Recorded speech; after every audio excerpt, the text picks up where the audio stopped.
Good evening, my name is Kacper Paradowski and you're watching Poland Daily News.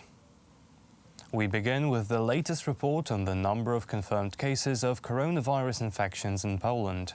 According to the Ministry of Health, the number of infected is close to 1,200. 15 people have perished due to the virus.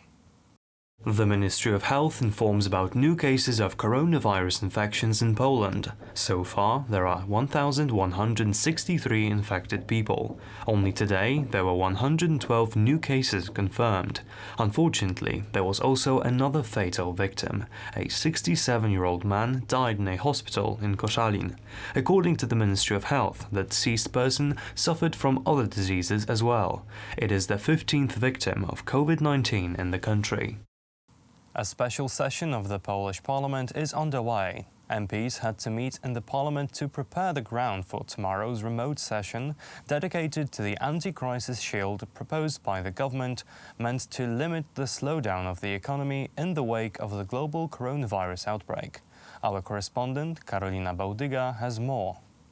There was a heated debate in the parliament despite only 41 MPs being present in the main assembly chamber. The other MPs were located in 11 other rooms throughout parliament in groups of up to 50. Today's debate focused on the new law proposal which will make remote proceedings possible.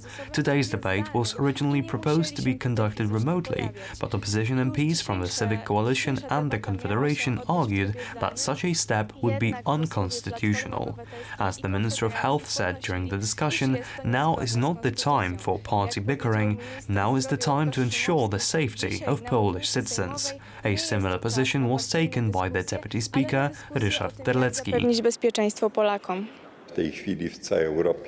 At this time, all European parliaments are trying to find ways to operate remotely, including the European Parliament.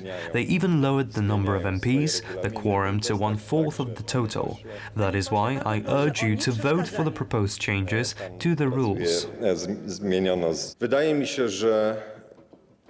It seems to me that in the present situation, when we gather in this chamber and sit at a distance of a few meters away from each other, it is too bad that we didn't reach consensus on a remote session.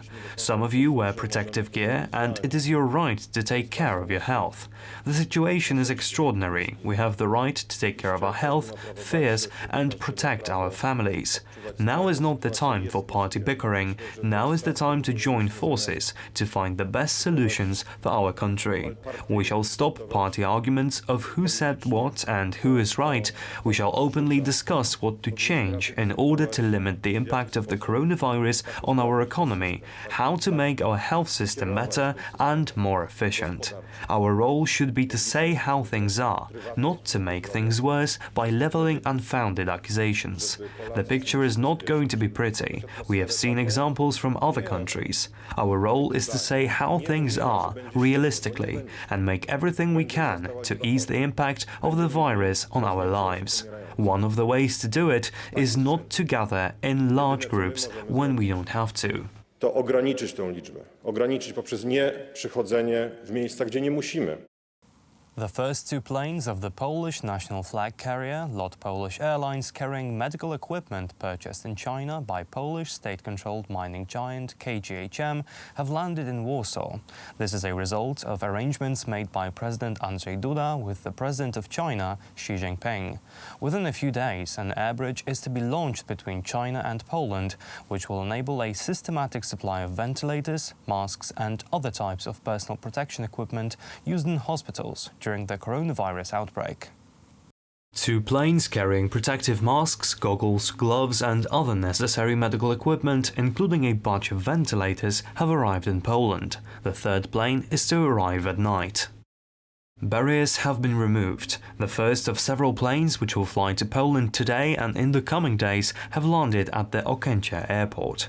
The individual protective equipment which will be used by medical services was bought by various state-controlled Polish institutions.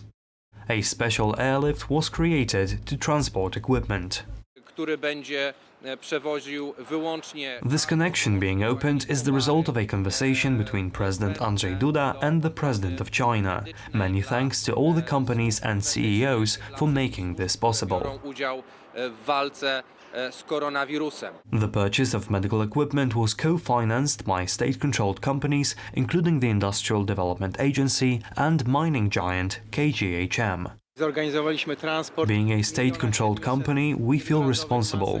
Thus far, we have ordered 1.7 million masks, 400,000 gloves, 40,000 jumpsuits and 10,000 goggles. 1000 gogli. To jest łączna wartość. We see a great deal of commitment from volunteer workers. The total value of the order is 15 million zloty. We are also organizing future additional flights, so there will be much more equipment delivered. Kombinezonów, kilkadziesiąt tysięcy gogli ochronnych. More planes with medical equipment from China are to arrive in the coming days. Similar purchases were made by Italy, Czech Republic, Serbia and Lithuania. The US government today indicted Venezuela's communist dictator Nicolas Maduro and other top Venezuelan officials on charges of narco-terrorism. The indictment is the latest measure taken by the Trump administration to highlight the criminal character of Maduro's regime.